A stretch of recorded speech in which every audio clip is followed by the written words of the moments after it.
Good morning, everyone. Uh, those present and second time listeners on YouTube or Facebook or wherever you find the recording. Today's topic is I am not a body, I am free. And then the question arises, well, if I'm not a body, what am I? And here's one statement in the Course that expresses it, as Jesus does in many, many lessons. Um, he keeps repeating, in fact, it's the most often repeated lesson in the Course. I am not a body, I am free. And he tells us it is essential that we break this identification with being a body. The mind that we are is not in the body. It does not dwell in the body. So to begin to understand that and be willing to cut the cord that says the body is the deciding factor as to whether I live or die, we must learn that we're wrong about that. The mind that we are was never in the body in the first place. And the mind rests in the mind of God, which is the beautiful lesson that Bruce just read for us. What lesson number was that, Bruce, if Two, anybody's two, two, two, 267. 267? Yeah. Yes, 267. My heart is beating in the peace of God. So heart and mind are the same in A Course in Miracles. There's no, heart located here and a brain or a mind located somewhere else. Um, our heart and our mind are one when we understand that our will and God's will are the same. Then the war against God is over, and the belief that we're bodies is the demonstration of the war against God. It is the manifestation of laws of chaos. And in those, under those laws of chaos, we live a life of constant conflict, believing that we dwell in the limitations of the body and that the body actually has something to say about what we are. Um, Jesus calls this self-deception in I will accept atonement for myself. Jesus calls this uncertainty about what we are, this self-deception, that we live in a body and that we are a body and we are limited by the body. This self-deception. This is self-deception on a scale so vast, I jotted it down this morning, on a scale so vast, its magnitude can hardly be conceived. Wow. Yeah, as you're sharing that, I was just thinking, if our real identity is all of spirit, and that's outside of space and time, then the entire, dream of the material universe is dwarfed by spirit. So that's a pretty vast scale. On a very, very enormous scale, beyond Mhm. comprehension, Yeah. beyond time and space. It has seemingly severed us from our source of love, from our source of safety and our source of peace and joy, and everything that we want is only to be found in the mind. And so we have seemingly severed our relationship with our mind by believing the body is what we are and it determines how whether we live or die, that the body is the determiner of of life. And so here's what the Course says about that in lesson one, I believe it's lesson 158. What has been given you? The knowledge that you are a mind, in capital M, mind. That would be God and the Son, his one Son. So you are a mind, in mind, purely mind, sinless forever. Of course, without a body, you can't seem to have done anything, let alone sin. You can't do anything. It's not, the Son of God is not a doer. Wholly unafraid, because you were created out of love. Nor have you left your source, remaining as you were created. This was given you as knowledge which you cannot lose. That means we know this right now. It's knowledge that we cannot lose. It was given as well to every living thing. Every living thing has this knowledge equally. For by that knowledge only does it live. Wow, by that knowledge that this has been given us and this is what we are. And what we have taught ourselves is self-deception on a magnitude so vast that it can hardly be conceived. It has caused, well, it has caused nothing really, but it seems to us that it has caused a world and a body, and now we appear to be trapped here. So this is about getting untrapped and getting free, where the universe of learning from a new teacher, because it was the ego, the one that wanted to be separate, that taught us this lesson, that taught us what we think we are. And so obviously we cannot get ourselves out of this mess. We cannot make a change without help from beyond what we're calling reality, and something that actually is and knows reality, and also knows the condition we're in, but does not believe in it. And so in A Course in Miracles, that help would be Jesus. It would be taking his hand, because he says to us, I have already accomplished this. So once it's accomplished, I know it is accomplished everywhere.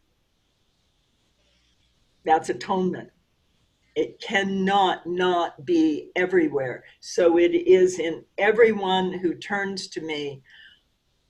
I know I have that certainty, and I will give them that certainty. I will give you this certainty. He says, if you want to be like me, great, I will help you. If you don't want to be like me, I will wait until you change your mind. Because this is the way, if you're doing my course, this is the way out. I am leading you out of this. So whether we think of Jesus as a body, or we think of Jesus as the symbol of pure love without opposite, or if we think of Jesus as the spirit and heart and mind of pure love, it doesn't matter, as long as it's something beyond our thought system, beyond what we've taught ourselves. And so we have to come to this with open hands. We have to come to this with open minds. And there's a prayer that I have been using. Well, I think it was started at our last class, our last Tuesday class, some class this week, because there are many classes right now, and I hardly know what I said at which class, so I can't keep them straight. But this, I think, is a wonderful reminder to us um, that that our allegiance to being taught by a different teacher, to being taught by the Holy Spirit, our allegiance, I almost think of it as the pledge of allegiance, where Jesus tells us, let your allegiance to me be saying and meaning, I need do nothing. I need do nothing. Uh, it is sort of like the Pledge of Allegiance, and it is here. There is liberty and justice for all and truth. Perfect oneness. How could there be anything but that, right? Yeah, and a minute. While you're looking that up, Yeah, you were yeah. talking Go about ahead. the the separation and the alliteration I've been having fun with lately is the silly, seemingly separate self that seems to have separated and sliced and diced, you Yes, know. And there's another word you used that had started with S that anyway just kind of reminded me of how surreal and slippery that silly, slippery. seemingly separate self is. Yes. Yeah. Yeah, this little statement about doing nothing. Um, he says, you know, the when peace comes at last.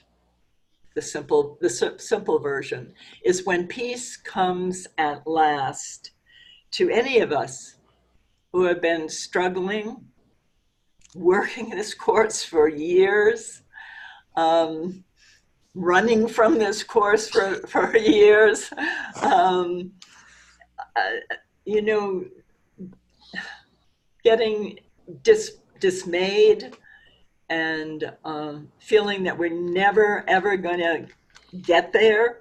Well, this is for us. When the peace comes at last to those of us who have wrestled with learning this course, when the goal is finally achieved by anyone, it always comes with just one happy realization: I need do nothing. And then he goes on to affirm that, and he says, I need do nothing is a statement of allegiance. It's like the morning pledge of allegiance, you know.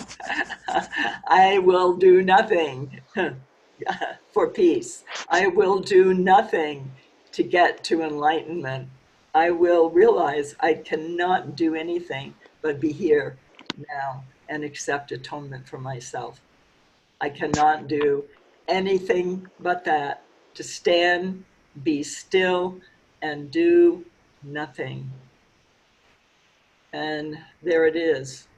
You know, there it is, the happy realization that this is the allegiance that Jesus is asking of me. I mean, I need nothing as a statement of allegiance, a truly undivided loyalty to the teacher, the Holy Spirit, Jesus, to that which comes from beyond my knowing, comes from beyond anything that I could ever teach myself. And it will free me. It will free me. That loyalty to doing nothing in every circumstance that seems to be of any challenge at all. And to realize that it is not my job, and that I do want I do want to learn another way. I do want to see a different world, and I am worthy of it. I am worthy of seeing a different world. I am worthy of seeing Christ in my brother. I am worthy to see sinlessness everywhere, without exception. I am worthy to feel safe beyond my body. I am not a body, I am free. I am worthy of that safety, that comfort, that peace, that joy, that clarity. I am worthy. So here's the prayer that I'm using. I, who am host to God, am worthy of him. Page 381.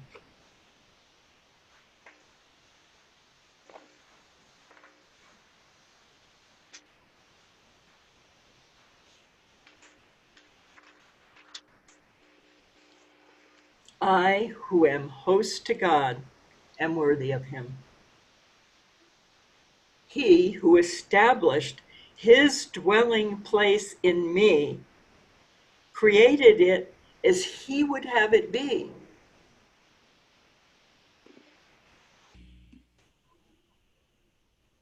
It is not needful that I make it ready for him,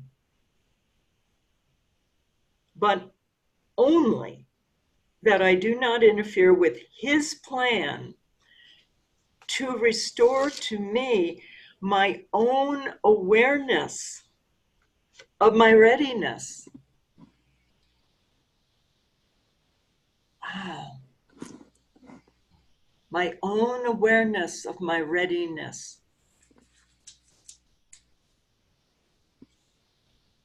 which is eternal. I need add nothing to his plan, but to receive it, I must be willing not to substitute my own in place of it. And that is all. Add more, and you will merely take away the little that is asked. So any effort, any doing takes away our humility, our innocence, our coming with empty hands. If I know anything and I'm going to cling to it, then I've not truly opened my mind for an experience unlike any I've had before. Unlike any I've had before.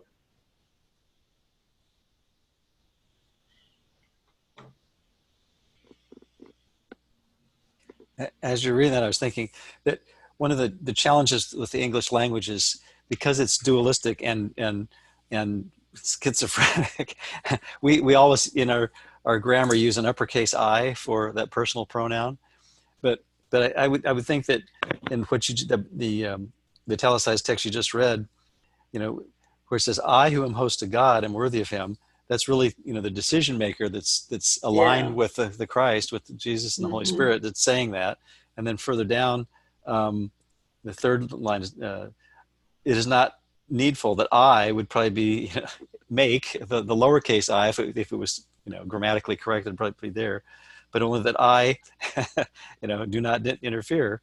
And there the decision maker is again is what upper lowercase what thought system am I using? And if I'm interfering, or if I'm thinking I need to make, then I've obviously aligned with the ego and Yep, you're interfering. Exactly. Yeah. It's not hard to tell when we're interfering, is it? The feeling is always tilt. Yeah. Yeah. Jeannie, how do you know when you're interfering?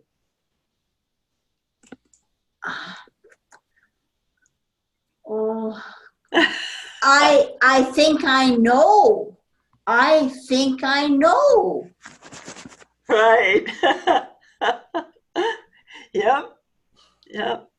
So that's why it's always saying, empty your mind of everything that you think is good or bad or right or wrong, of all the judgments that you have, of all your interpretations, hold on to nothing. Hold on to nothing. Empty your mind of everything it thinks is true or false. It doesn't matter, good or bad. Yep. Healthy bodies, sick bodies, all imagery, let go of all images, and be still. Be still. So let's go to the lesson that we're going to do today, which is, I'm not a body, I'm free. And it is lesson 199.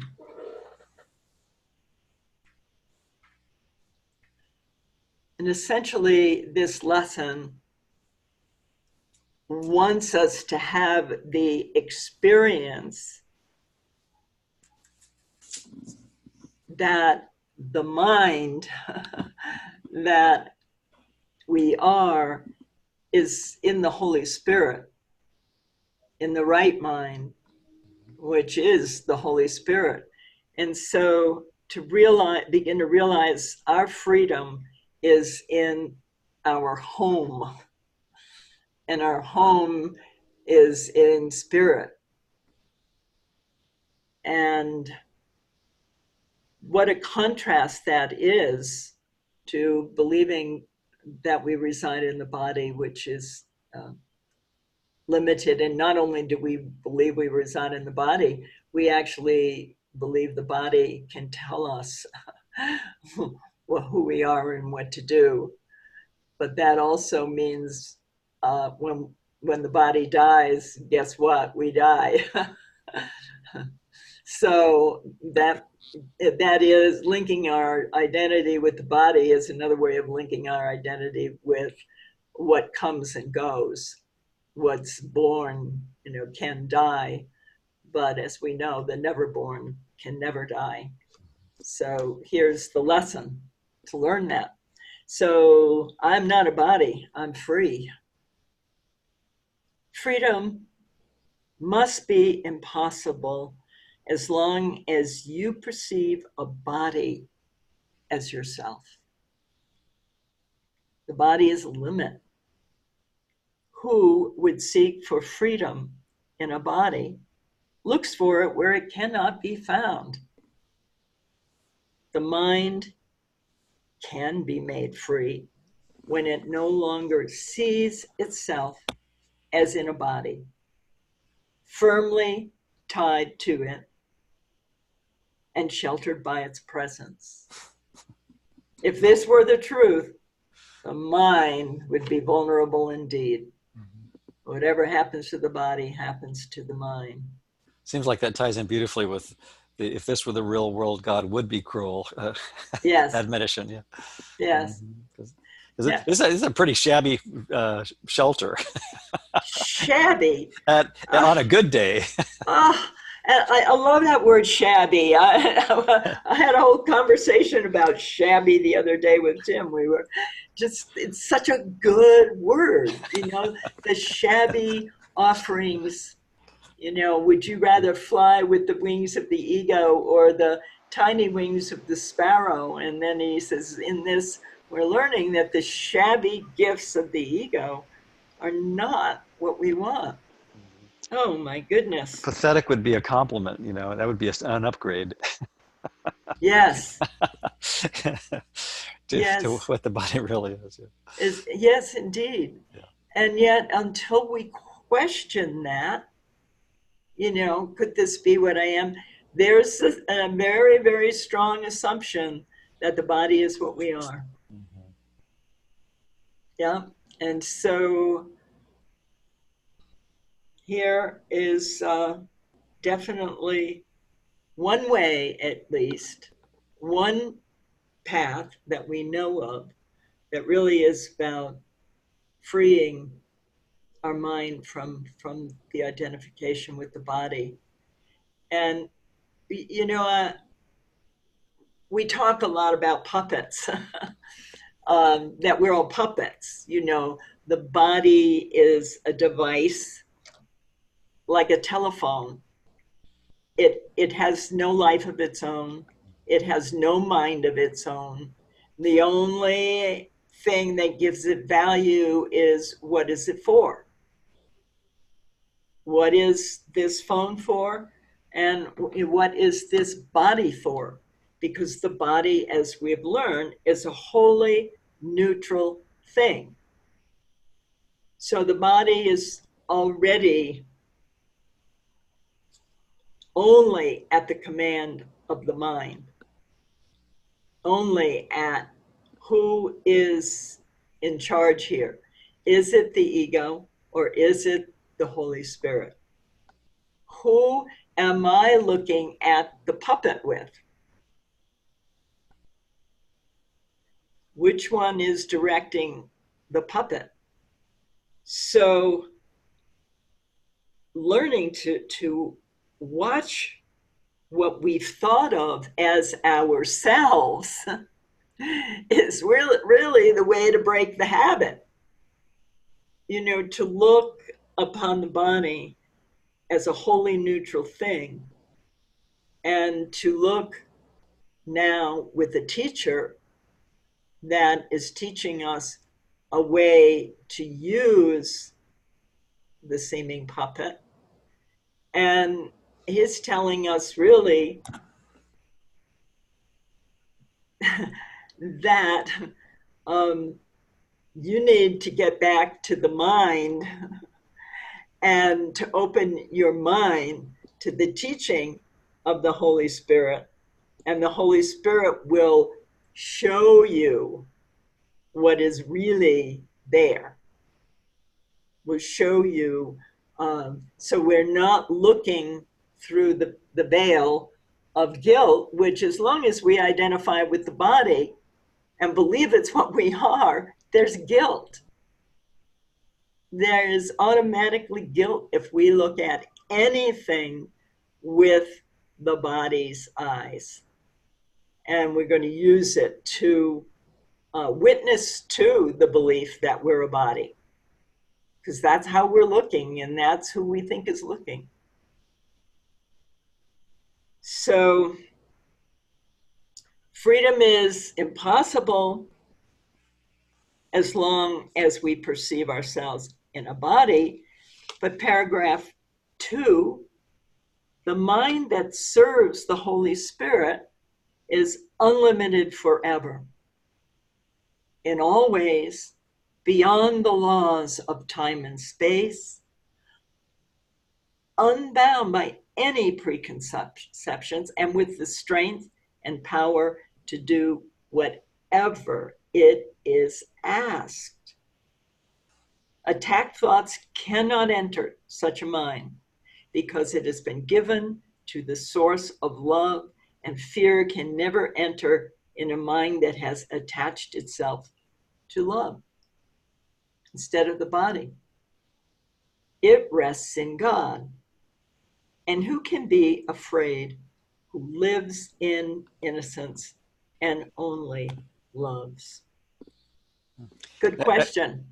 Yeah, really. As you're reading that, Lynn, I was thinking, again, our language kind of is so inadequate in some ways, but this is, fear can never enter in a mind that has attached itself to love.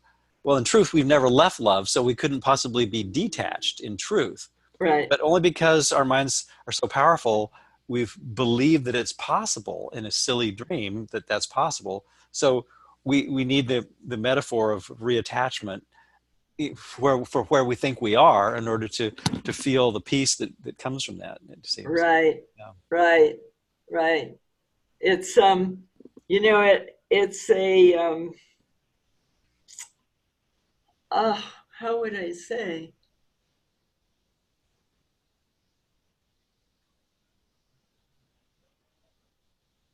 it really can't be it really can't be spoken of, can it?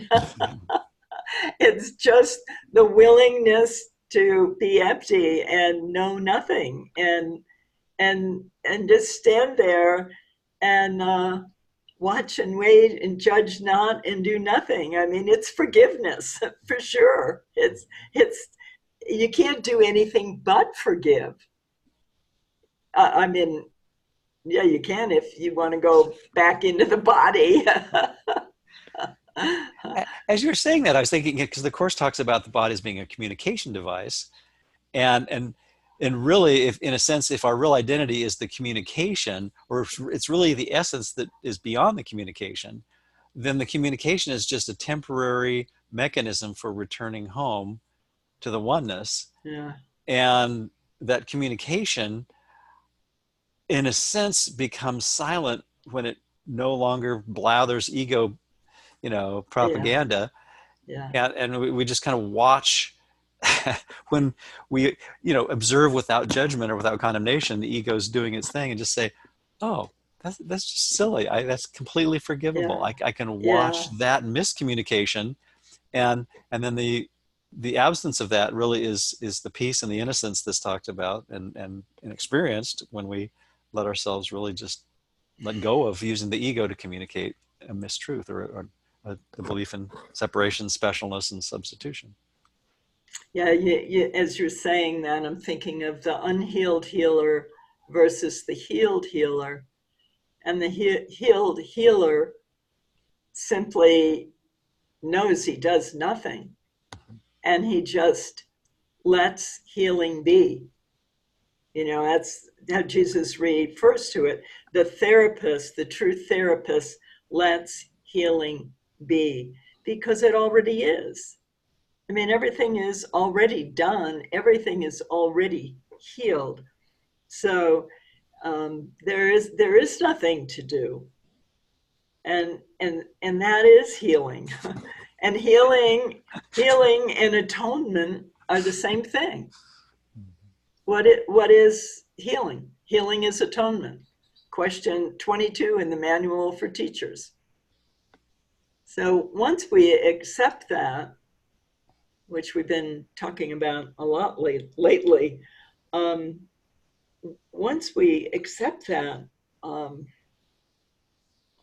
we're in service. We're in service to the Holy Spirit, and that's a really nice place to be. He says in that paragraph, we've been given to the source of love, and fear can never enter in a mind that has attached itself to love. It rests in God. And who can be afraid who lives in innocence and only loves?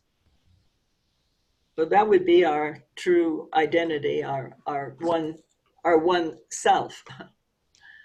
Because it's not a doing, again, it's beyond doing. It's knowing that everything is as it is, and it's resting in the arms of God, or it's resting in love, or however you want to think of it. But whatever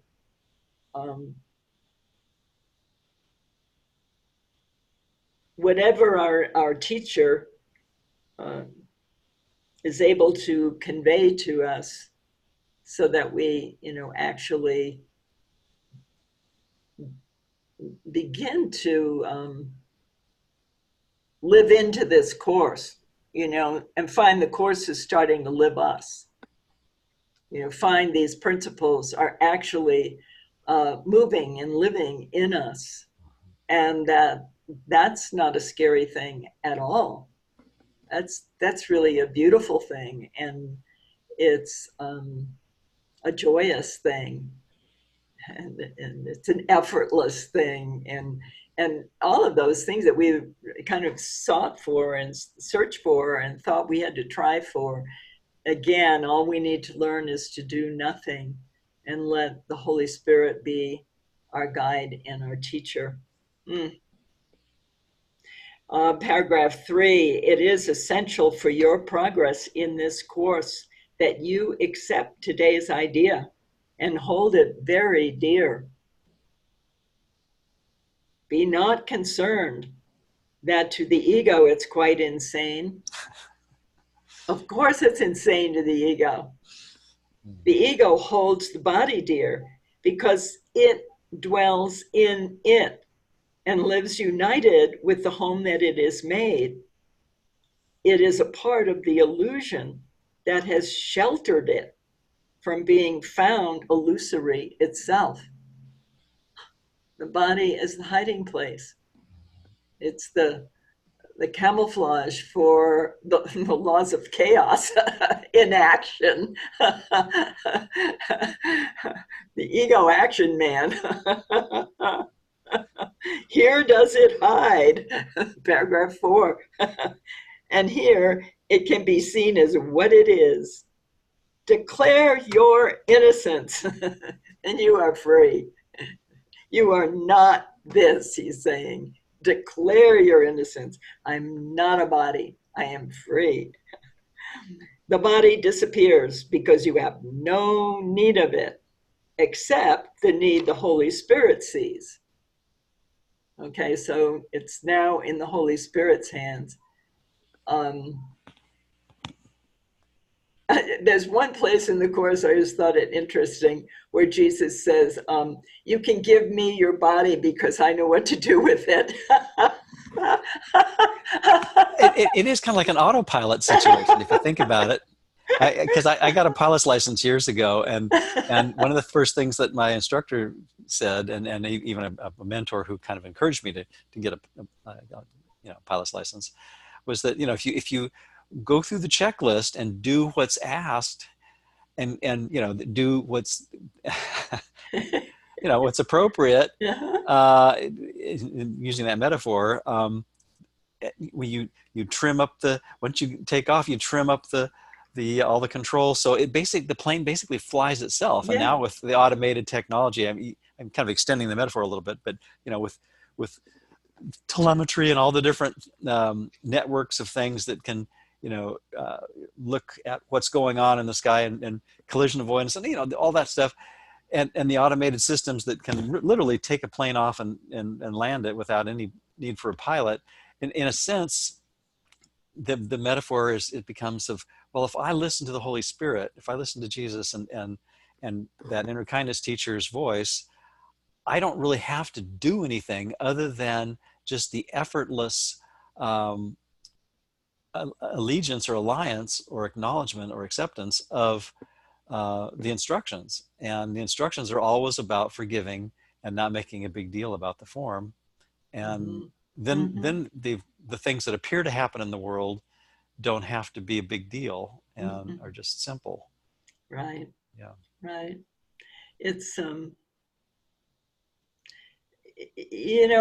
egos are so hyped up on the externals that my experience, it takes a while to settle down and begin to appreciate the extraordinary joy that comes with the end of conflict, that comes with peace in the mind. And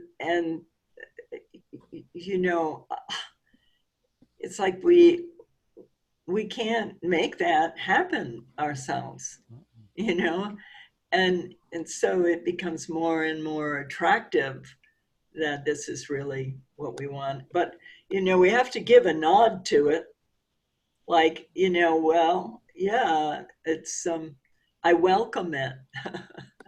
We have to welcome it. We have to accept it. I mean, it's already been accepted, but when are we going to remember that we accepted it? So let's read on here. He might give us some clues. Declare you're innocent, you're free. The body disappears because you have no need of it except the need the Holy Spirit sees. For this, the body will appear as a useful form, as an instrument, a neutral piece of equipment for what the mind must do. Now the mind is going to be making the decisions. And the mind's decision is always going to be the same. What is God's will for me? You know, what is the will of God here? You know, we want what we want for everyone. Everyone's included, you know, everyone. So peace, joy. We want what can be shared and only what can be shared. Innocence. Certainly that God's Son is guiltless is the main message we are here to give. God's Son is guiltless, to see that nothing happened. He didn't do anything. And I didn't do anything. None of us did anything. But that's an experience that we want to have.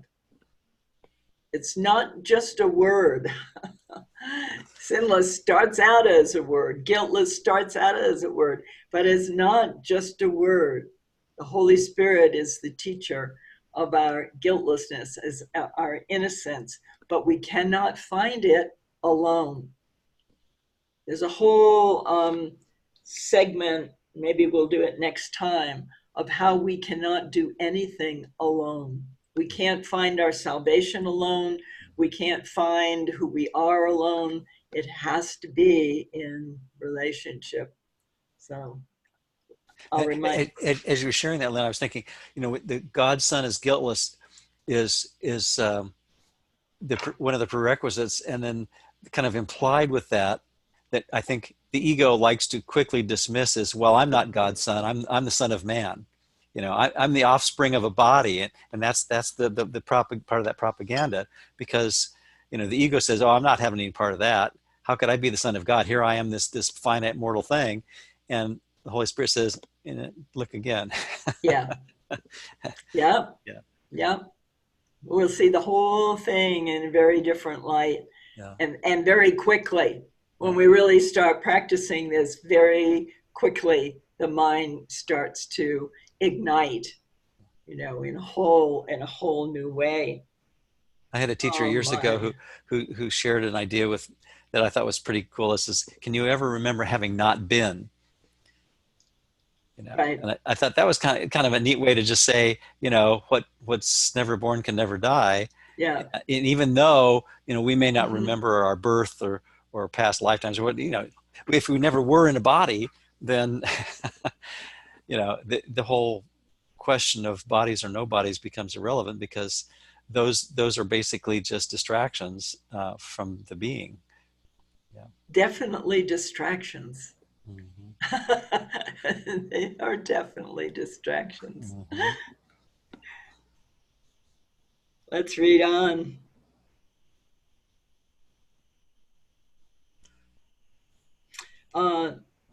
It, meaning the body, it thus becomes a vehicle which helps forgiveness be extended to the all-inclusive goal that it must reach according to God's plan. There can be not one speck of darkness left in our mind, not one morsel of guilt, not one person cast out, because the idea would be the spot of darkness in the mind that we can separate, that we can be different, and differences make a difference. So it's that continuous willingness to see that my brother and I are the same. And the Holy Spirit will teach that.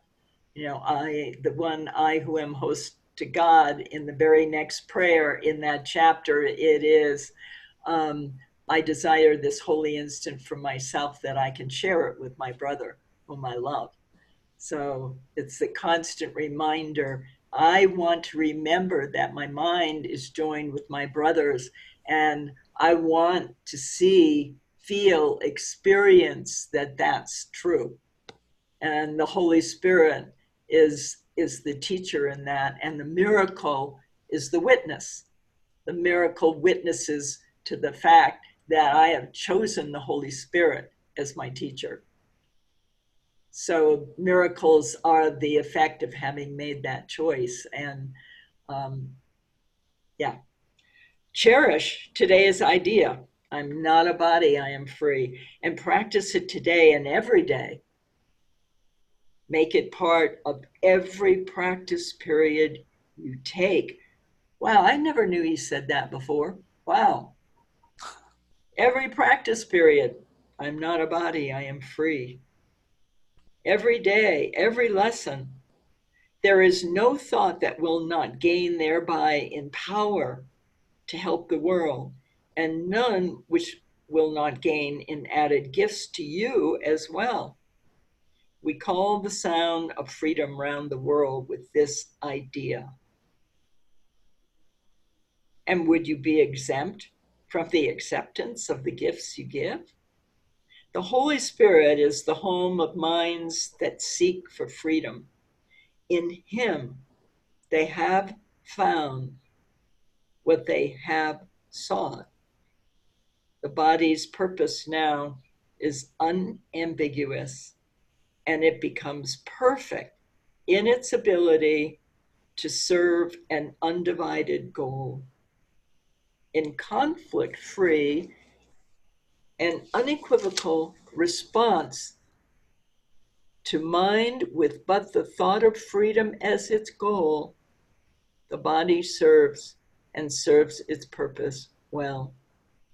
Without the power to enslave, it is a worthy servant of the freedom which the mind within the Holy Spirit seeks. Well,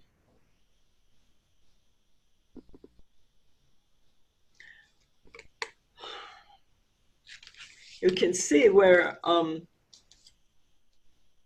since we would be seeing beyond the body, I mean, that's what the Holy Spirit goes beyond the form, right straight beyond it, or goes beyond any error and beyond it. So you can see that, I mean, just the idea of going beyond and the image of having a source that I'm literally surrounded with, you begin to get the idea of this being a part of the one.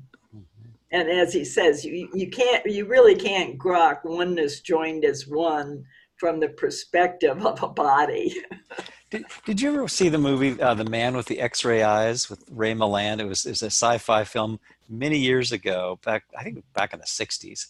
And it was this guy who put some kind of drops in his eyes that gave him X-ray vision. And first he started seeing through, you know, small objects, and then walls, and then eventually through the earth and through, you know, then he had this in the sci-fi story, it was this horrific experience at the end, probably because what he was really, you know, revealing was the unconscious guilt. Of course, that wasn't Right. how they presented it in the story, but you know, that was kind of what I got from it, rewatching it a few years ago after having seen it a long time ago.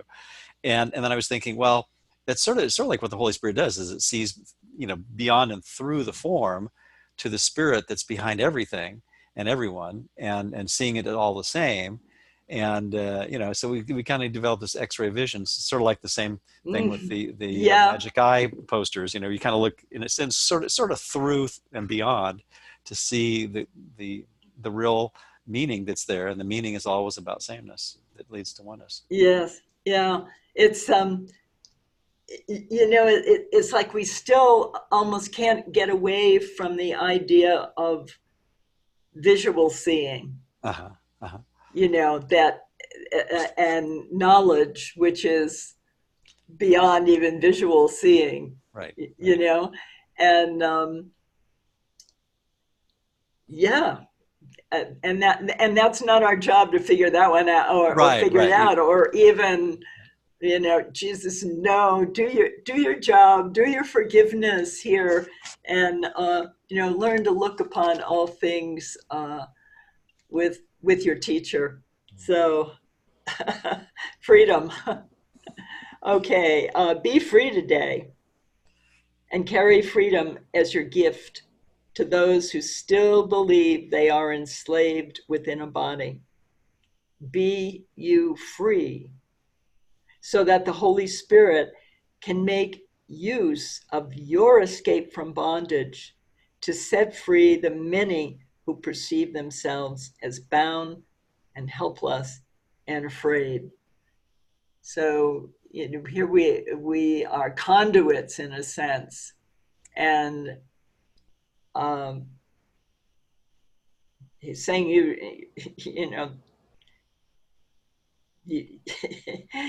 let love replace all your fears and see what happens. See how that does work. We don't know. We can't even imagine, but we sure would like to find out. The Holy Spirit can make use of your escape from bondage to set free the many who perceive themselves as bound and helpless and afraid. Let love replace their fears through you. Accept salvation now and give your mind to him who calls to you to make this gift to him. For he would give you perfect freedom, perfect joy, and hope that finds its full accomplishment in God. You are God's son. In immortality, you live forever. Would you not return your mind to this? Then practice well the thought the Holy Spirit gives you for today. Your brothers stand released with you in it. The world is blessed along with you. God's Son will weep no more, and heaven offers thanks for the increase of joy your practice brings even to it. And God himself extends his love and happiness each time you say, I am not a body, I am free. I hear the voice that God has given me, and it is only this my mind obeys. I am not a body, I am free.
Thank you, Ginny.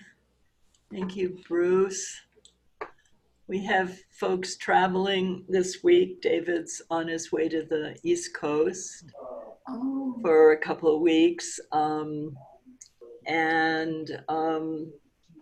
We have the immersion started up, so some of the immersion folks that were coming here are involved every Sunday in immersion classes. And I don't know who else, but anyway, thank you both for being here this morning. Thank you. Thank you. Yes, yeah.